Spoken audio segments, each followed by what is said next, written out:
সর্বপ্রথম করণীয়, একজন মানুষ মারা গেলে তার প্রতি আমাদের প্রধান এবং মেইন 1 নম্বরের করণীয় কাজ হলো কি করা? দোয়া করা। কি করা? দোয়া এবং ইস্তেগফার। দোয়া এবং ইস্তেগফার। ইস্তেগফার মানে কি?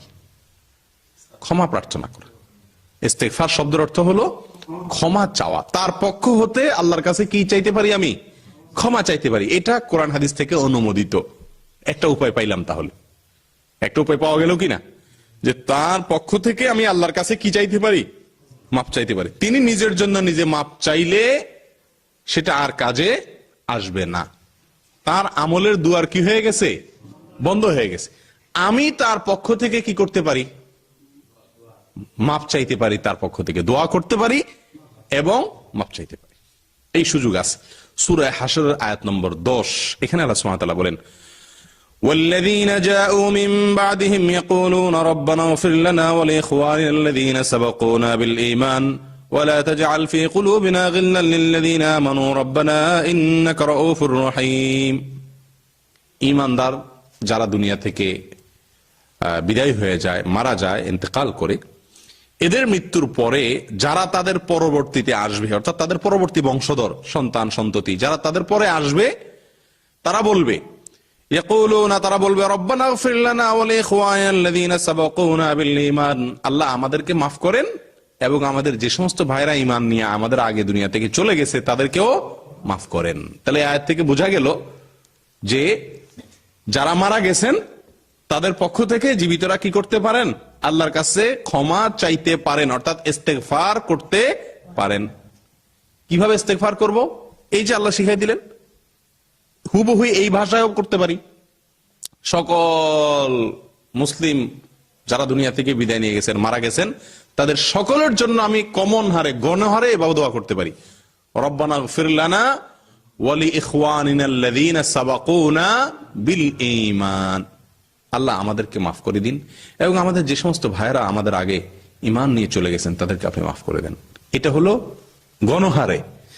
স্পেশালি নির্দিষ্ট করে আপনি দোয়া যদি করতে চান তো 2-4 জনেরটা আল্লাহ সুবহানাহু ওয়া তাআলা কোরআনে 2-1 জনেরটা দেখাই দিয়েছেন। যেমন মা বাবার জন্য নির্দিষ্ট করে দোয়া করা শিখাই দিয়েছেন আল্লাহ তাআলা, রব্বির হামহুমা কামা রব্বায়ানি সগীরা।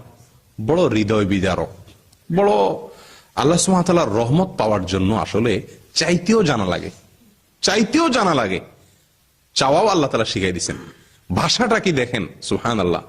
রব্বির হামহুমা, আল্লাহ আমার মা বাবাকে আপনি রহম করেন। আমি তাদের এখন আর গায়ে কম্বল লেপ তুলে দিতে পারতেছি না, ওষুধ টাইম মতো খাওয়াই দিতে পারতেছি না, তাদের প্রতি কেয়ার করতে পারতেছি না, আল্লাহ এখন আপনার হাওয়ালা চলে গেছে। রব্বির হামহুমা, আল্লাহ আপনি তাদের উভয়ের প্রতি আপনি রহম করেন।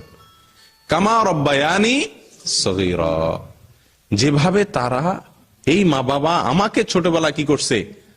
লালন পালন করছে দয়া দিয়া, মায়া দিয়া, আল্লাহ আপনি আজকে তাদেরকে সেভাবে দয়া মায়া তাদের প্রতি আপনি দেখান। দেখেন কত আবেগময় ভাষা। যাই হোক, এটা হলো মা বাবার জন্য। ভাই ব্রাদার, স্বামী স্ত্রী, এদের জন্য আলাদা আলাদা দোয়া কোরআনে শেখানো হয় নাই। তাদের জন্য আমরা কমন ভাবে দোয়া করতে পারি, আল্লাহ আমার ভাই মারা গেছেন, আল্লাহ আপনি তাকে মাফ করে দেন, তার সব ভুল ত্রুটিগুলো আপনি মাফ করে দেন, আল্লাহ আপনি ক্ষমাশীল, আপনি মাফ করলে কেউ জিজ্ঞেস করবে না কেন মাফ করছেন, আপনার অধিকার আছে, আপনার ক্ষমা আছে, ক্ষমা করার ক্ষমতা আছে, আল্লাহ আপনি কি করেন? মাফ করে দেন, আল্লাহ তার প্রতি আপনি দয়া করেন, অনুগ্রহ করেন আল্লাহ। এভাবে আমরা আমাদের যে কোনো আত্মীয় স্বজন মারা গেলে তাদের জন্য কি করতে পারি? দোয়া চাইতে পারি। এটা কমন, এটার জন্য নির্দিষ্ট কোনো বিশেষ দোয়া শেখানো নাই যে এভাবে করতে হবে। মা বাবারটা নির্দিষ্ট বলা আছে, কিন্তু সেটাও আপনি অন্য কোনো ভাষায় মনে চাইলেও করতে পারেন। হুবহু ওইটাই যে করতে হবে এমন কোনো জরুরি না। প্রিয় ভাইরা, আর কমন ভাবে যে কোনো মুসলিম নরনারী দুনিয়া থেকে বিদায় হয়ে গেছেন, মারা গেছেন, তাদের জন্য ওই যে গণহারে দোয়া, রব্বানা ইগফির লানা ওয়া লিইখওয়ানিনা আল্লাযীনা সাবাকুনা বিল ঈমান, আল্লাহ আমাদেরকে মাফ করেন, আমাদের যেসব ঈমানদার ভাইরা আগে চলে গেছে, আমাদের আগে চলে গেছেন, তাদেরকে মাফ করে দেন। এটা হলো গণহারে দোয়া। তাহলে আমরা মুর্দাদের জন্য, মৃত মানুষের জন্য প্রথম এবং প্রধান করণীয় হলো কি করতে হবে? দোয়া করতে হবে, দোয়া করতে হবে।